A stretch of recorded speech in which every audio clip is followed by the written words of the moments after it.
That's right, we're right here, Sharp Facets Gallery this afternoon, and I have Ann Crawley with us this afternoon. She's got a very interesting program she's working on out at Leath at the prisons out there. And Ann has been doing a lot of service work over your time, and you've worked, you actually were part of community initiatives and got that off the ground. Yes. With Dr. Bethel. Yes, I did. I was part of that. And you and Dr. Bethel and all the people that have worked with that certainly have come a long way, baby. Yes, we have. But it's time to move on, and that's what I'm doing, I hope, with this giant step. Exactly. Well, it sounds like a very interesting program. I wanted to bring that up because that shows that you've been working in the community in so many levels with community initiatives, and you've got a good feel, you've got your finger on the pulse of what's happening. And one of the things, since you work in drug and recovery programs, you noticed there was a need out there at the Leath Correctional System. Am I correct on that? Yes. Yes, it was very, very serendipitous. It was a happy surprise to realize that I could veer a little bit away from the alcohol and drug prevention, or bringing that message into the prison, and see that there was an associated need that I could do something with. Now, you had a grant to work with that, through community initiatives, but part of it was also, it was a young people, but it also was part for adults. Yes, we were not doing anything with adults. This is our federal grant, and we're in our final year for this 10-year federal grant. And most of the time we have done prevention work, prevention education for youth to show them they didn't have to do drugs and alcohol.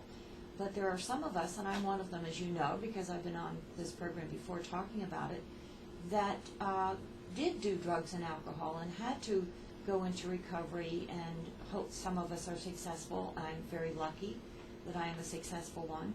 And I thought there's a lot of women in Leath that didn't have the opportunity to hear this message and do something with their lives when they get back out of Leath.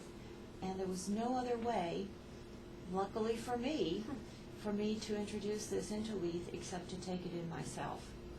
And now, how many women are out there at Leath? I'm not sure of the actual number, but I know that it's over 500. But that is not crowded. That's not crowded. That is not crowded. Okay.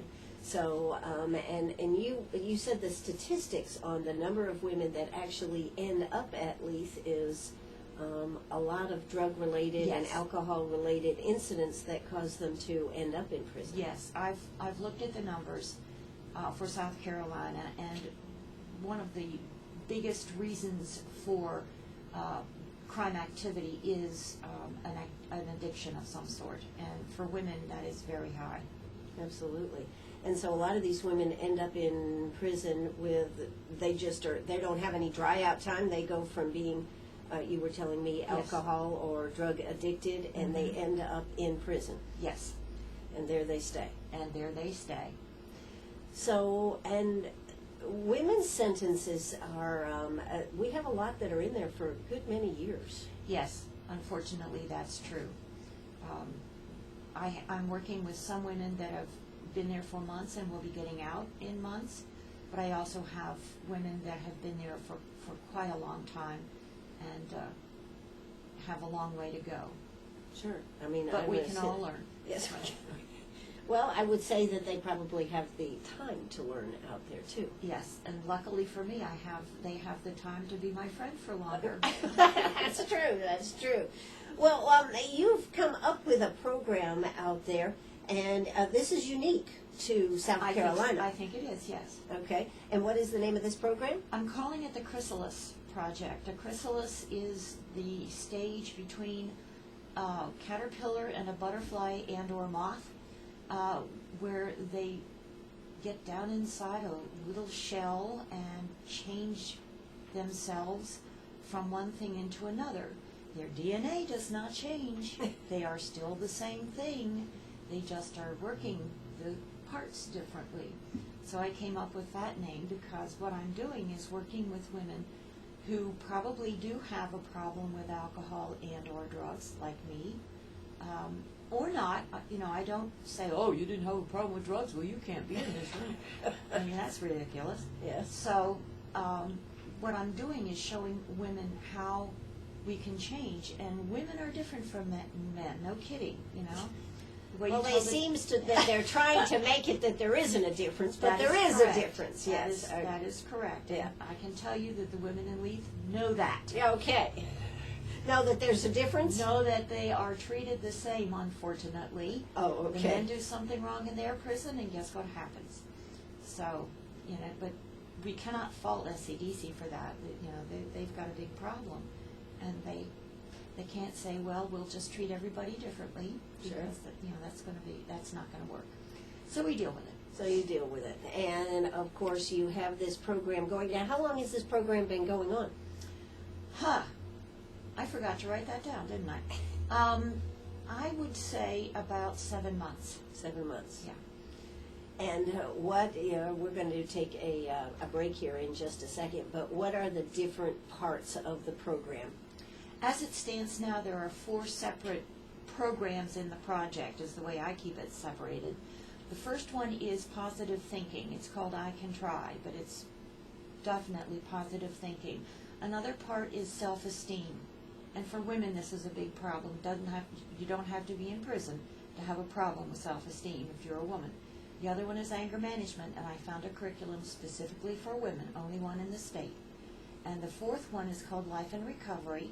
It is basically for women who have a problem with drugs and alcohol, but at the same time, it's teaching the women how to deal with activities of daily living on the outside, like how do I get an apartment? How do I get the power turned on? And we can thank one of the women in the program for this. She gave me the idea. I cannot mention her name, Sure. but we all know who she is. So these are the type of things that, and somebody that's been in prison for a long time may not even be up to speed on computers and cell phones and iPads, all of these Definitely. type of things. That is correct. And me, the world's biggest idiot when it comes to IT skills. Yes. Dr. Bethel laughs me out of the room every time I try to open a computer. They're asking me, but we're going to deal with this. We're going to handle that. Absolutely. Well, it sounds like a fascinating program. Sounds like something that is definitely needed for those that are getting ready to get out of prison. You will need those life skills in order to be up to speed on what's happening out there. Absolutely. And probably some of the things that they didn't have when they went in there, they're still lacking and still need. Mm-hmm. So we're going to be correct. talking a lot about this. Hope you're going to stay right with us right here on WCRS.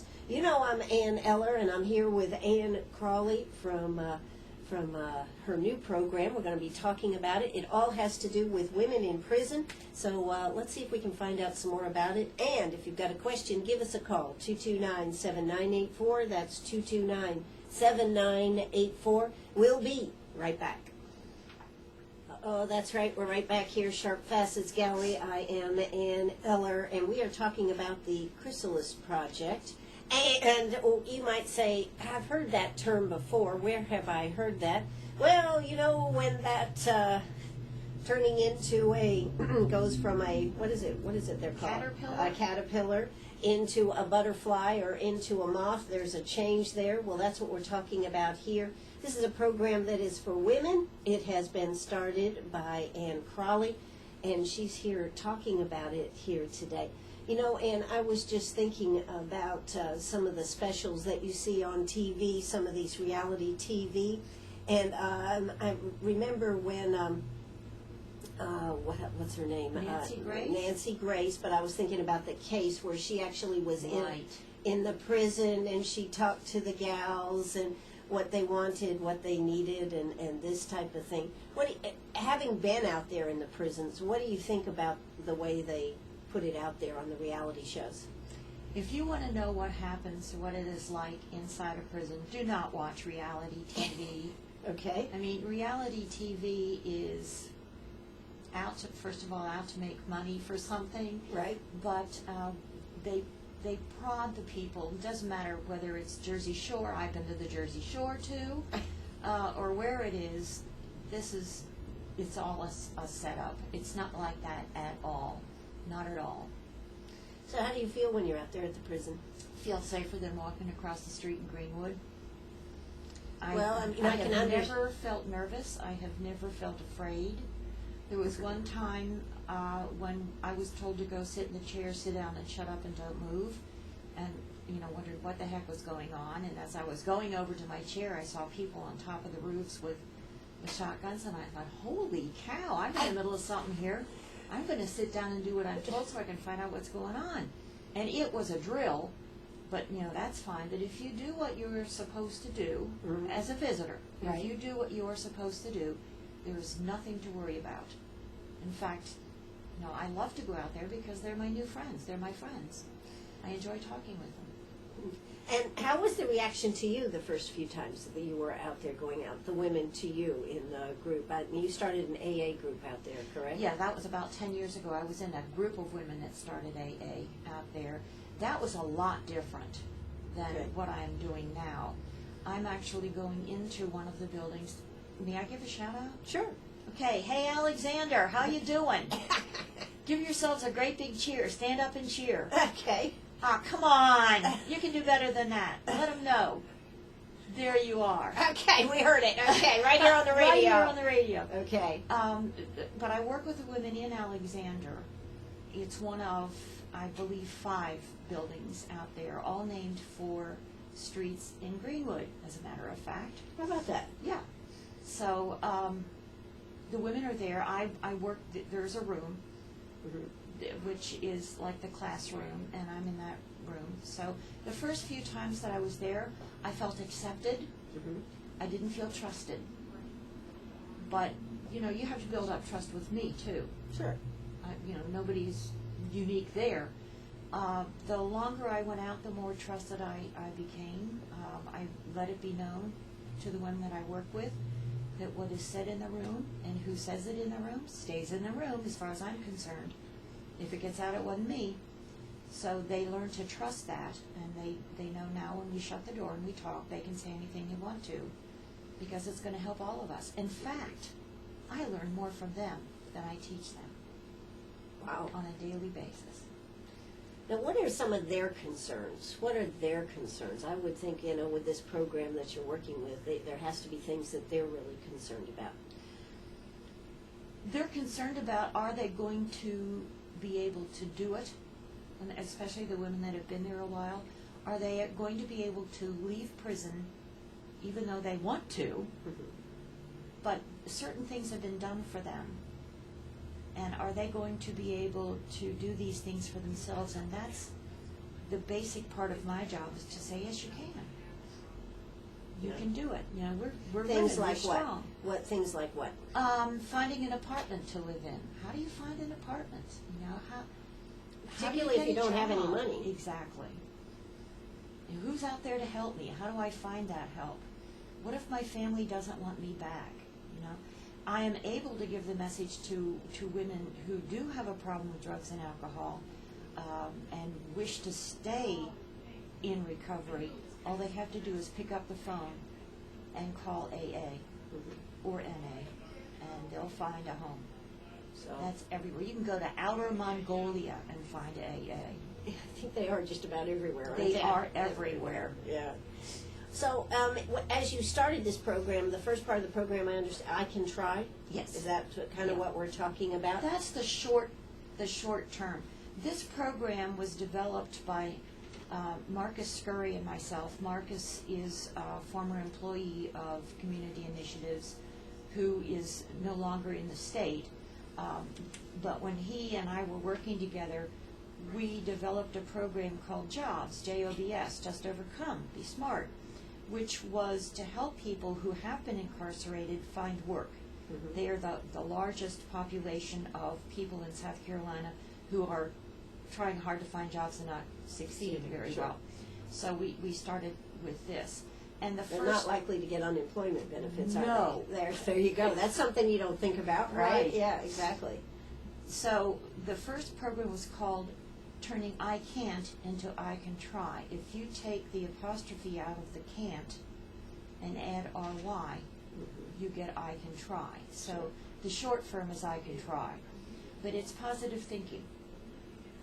And your positive thinking skills sometimes have to be taught.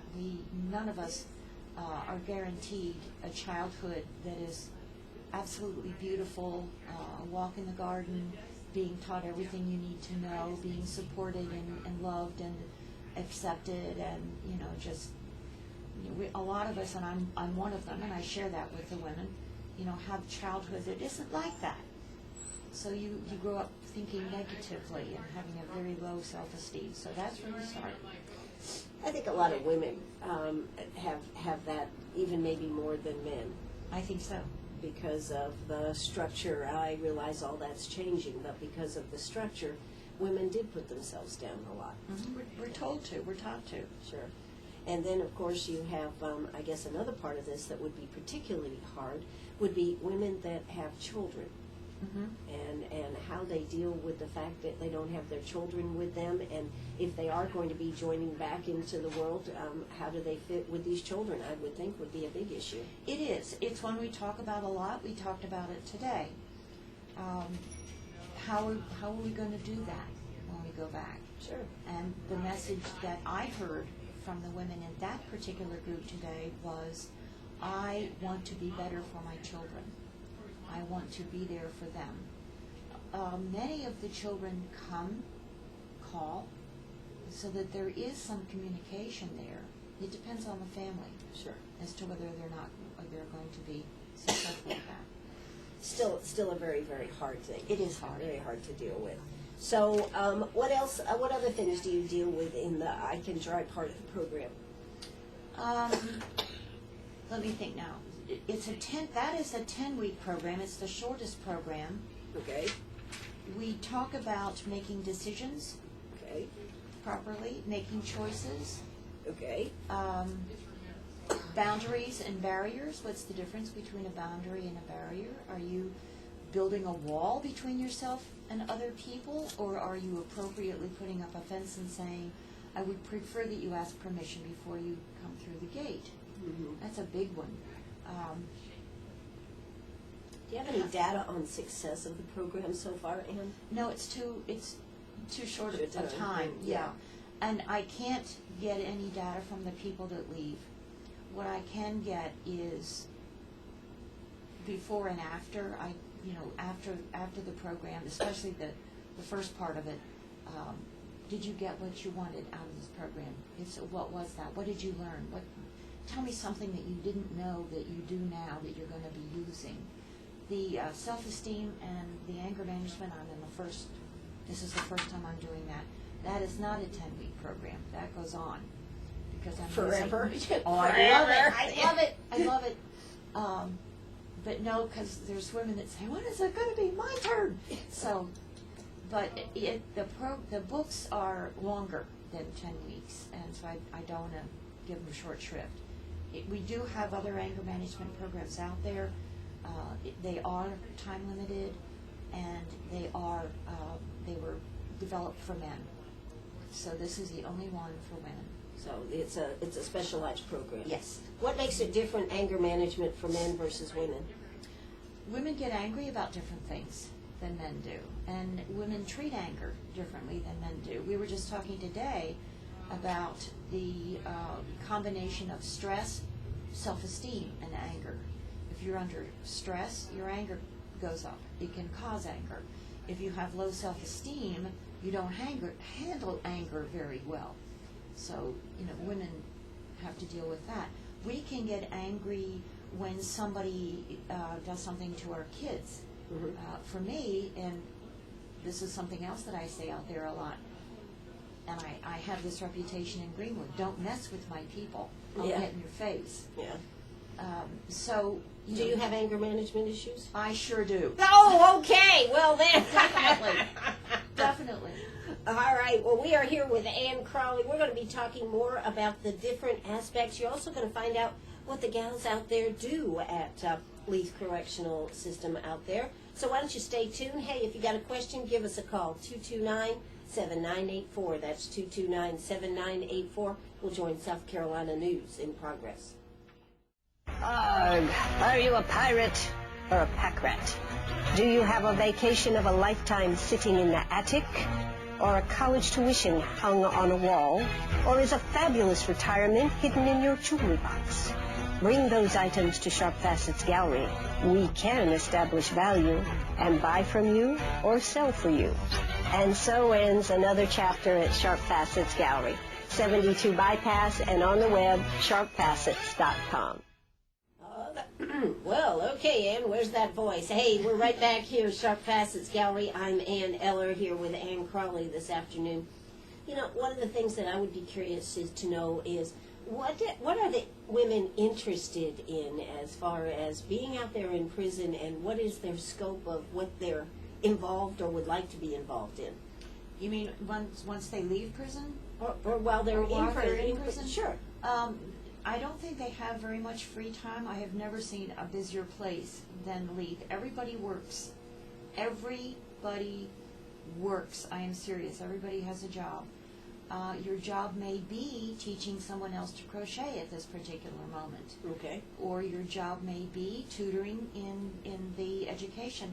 You know, they lost their school, and the Board of Education, or whatever it was, closed down their school district, which was called the Palmetto School District. They don't have a principal.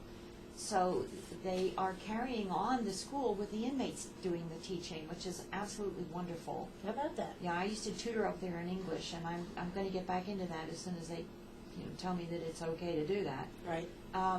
But they're interested in lots of things. There's a lot of reading. A lot of very good books are being read out there. I have the Leath Literary Guild, and we get together once a week and read books and talk about them, and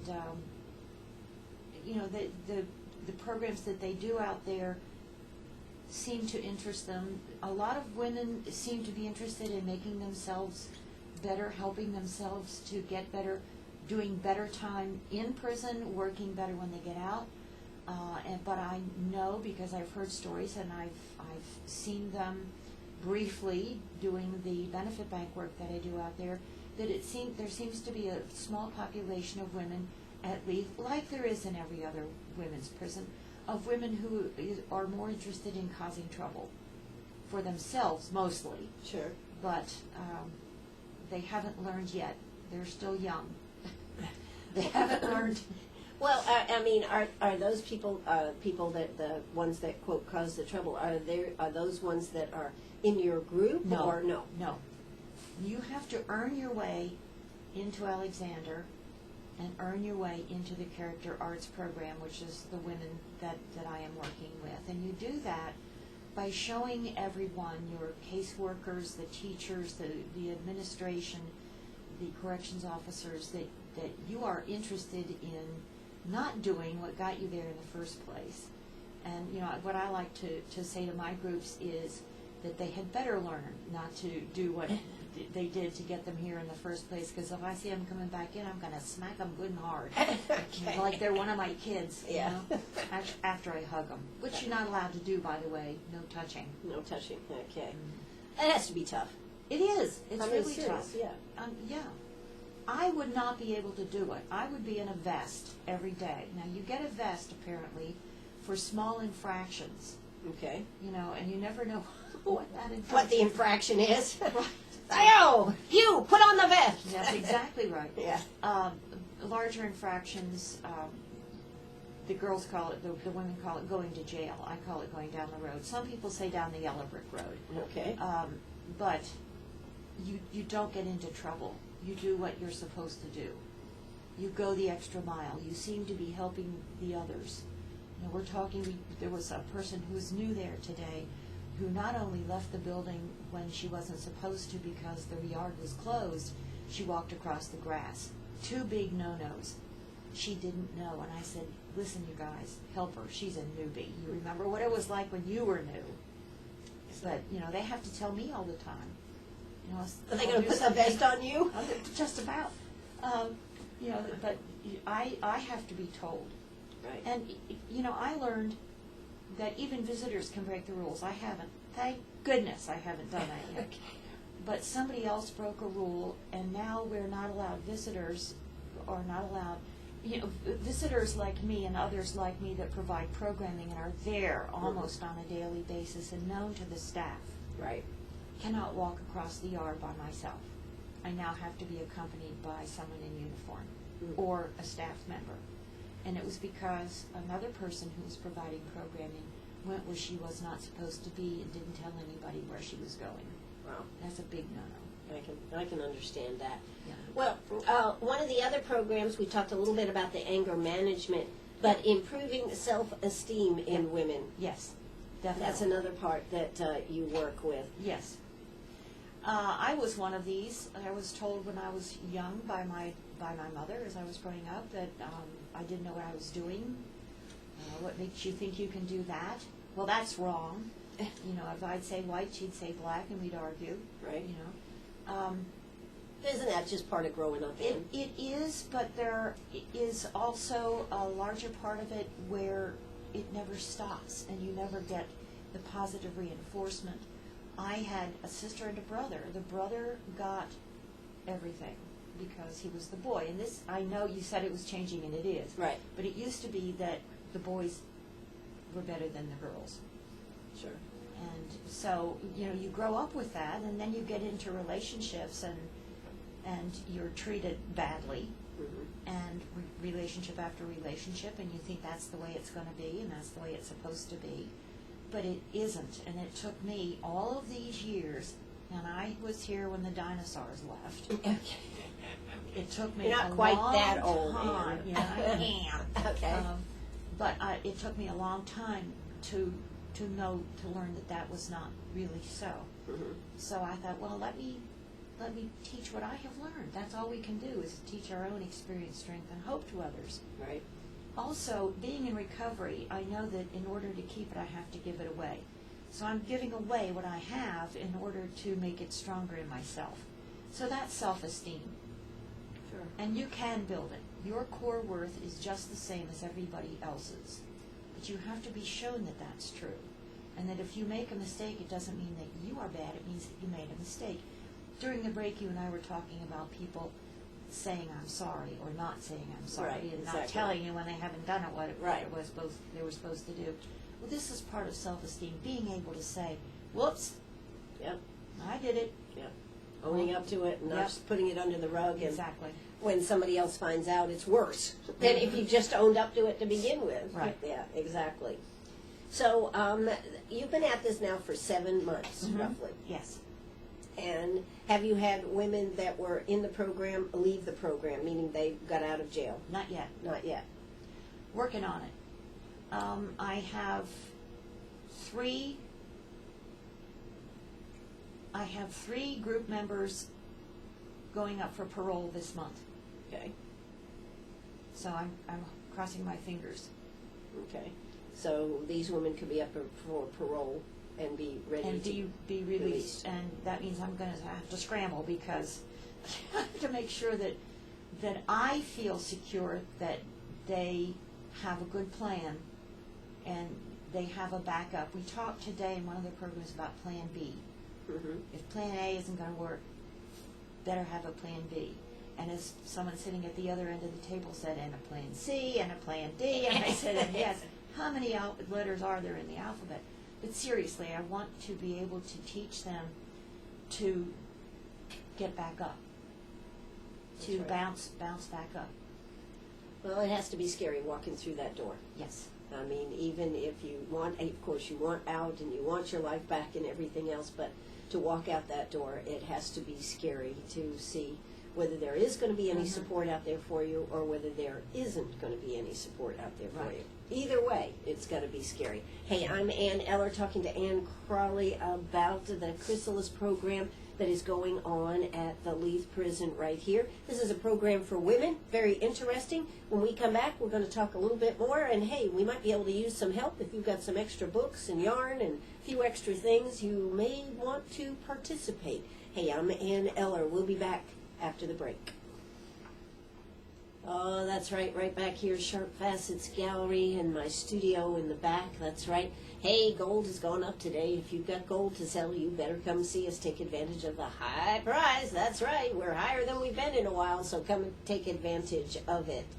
But we're talking this afternoon with Ann Crawley, and she has developed a new program that's being used right here at Leath Prison. And I know that you said coming up this fall you will be using up the last of a grant that you had. That's correct. We have a grant, the Drug-Free Community Support Grant from the Office of National Drug Policy Development that's in the White House. And we can only have it for 10 years. This is the 10th year. And I'm writing a grant right now for the Greenwood County Community Foundation to see if I can get some funding there. And I have some other things. This is for a new project. This is for this project right here specifically. The Chrysalis project is one half of a bigger project called Jobs, just over Come Be Smart, where we're also going to be working in the community through community initiatives with people who have been incarcerated and are looking for work. It's a very big unserved population. It's hard for anybody to get a job, but if you have a criminal record, it's even harder. Mm-hmm. So we're working with this population. This is how I became interested in the first place, Ann. Sure. So that's what we're going to be doing. And I'm looking to look other places that I really don't want to talk about over the air just yet. But yeah, we're going to continue on. I need to find other grants to be yes, able definitely. to keep this program and other programs like this going. Now, what would be the ultimate desire, since you just started this program here in Greenwood? What would you like to see this program grow to? The dream, the vision, would be to have a program like this, a volunteer program where SCDC would not have to pay for it, mm-hmm. because they are very low on funding, as we all are, in every women's prison in the state. I can't speak for the men because I don't know what they have or what they would have. But I would like to see this in every prison in the state, women's prison. I know that probably will not happen in my lifetime. Mm-hmm. So my mission, which I can do, is to see that every woman that I work with at Leath walks out of Leath with more knowledge and feels more secure about walking out into the big world than she had if she had not been in my program. Well, I think those are good goals, and I would think that those would be obtainable goals. Now, just for the record, what does somebody that leaves the prison when a woman is able to leave the prison, how do they leave the prison? I'm going to give you what I think I have seen, mm-hmm. rather than this is my knowledge. Okay. But I know that now everybody walks out having been given the opportunity to apply for food stamps because I do that. Okay. So I know that part. Mm-hmm. I know that they get clothing. There is a place there, they have donations of clothing. Mm-hmm. You cannot leave the prison with anything that was given to you by the prison. If you bought your underwear from the prison, you can walk out in it. If you did not, good luck. Hopefully there's a bra that fits you, up front. But that is it. And also, no one leaves Leath without a place to go. Okay. They make sure that everyone has a place to go.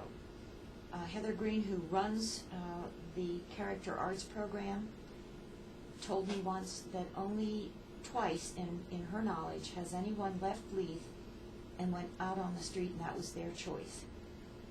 Okay. So everyone has a place to go. Either it's with family or a friend or a halfway house or a rehabilitation center or a post-release program or something.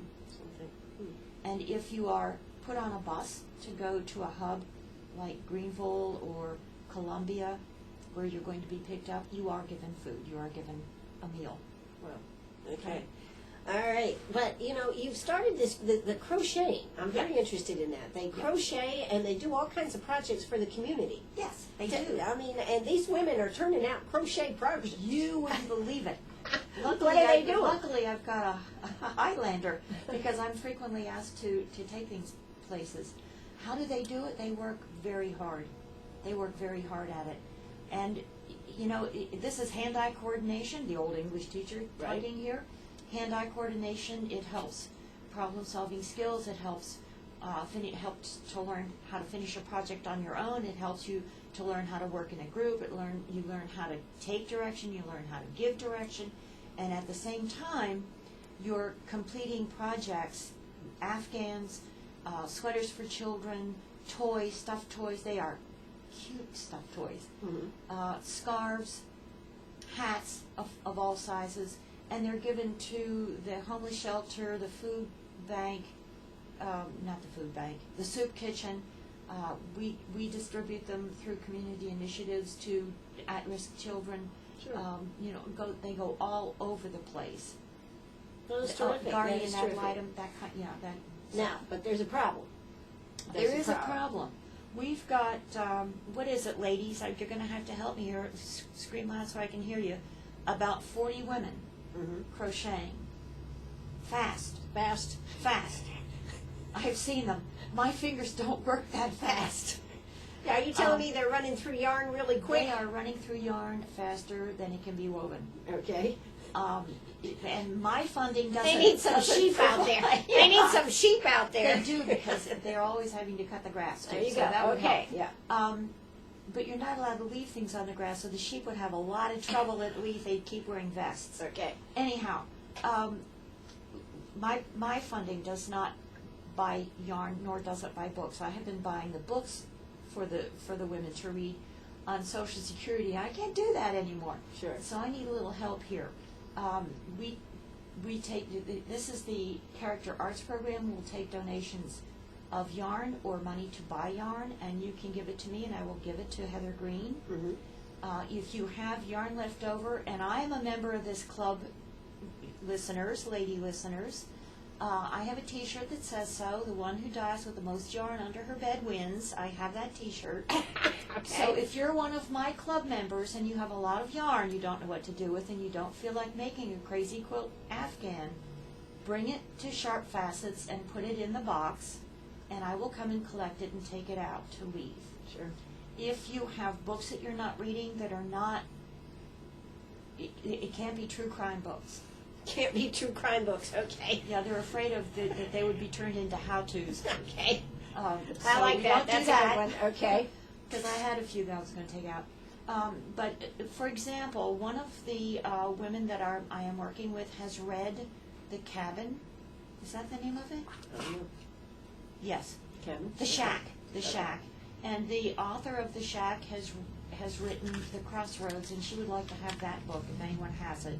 Okay. There another woman that likes.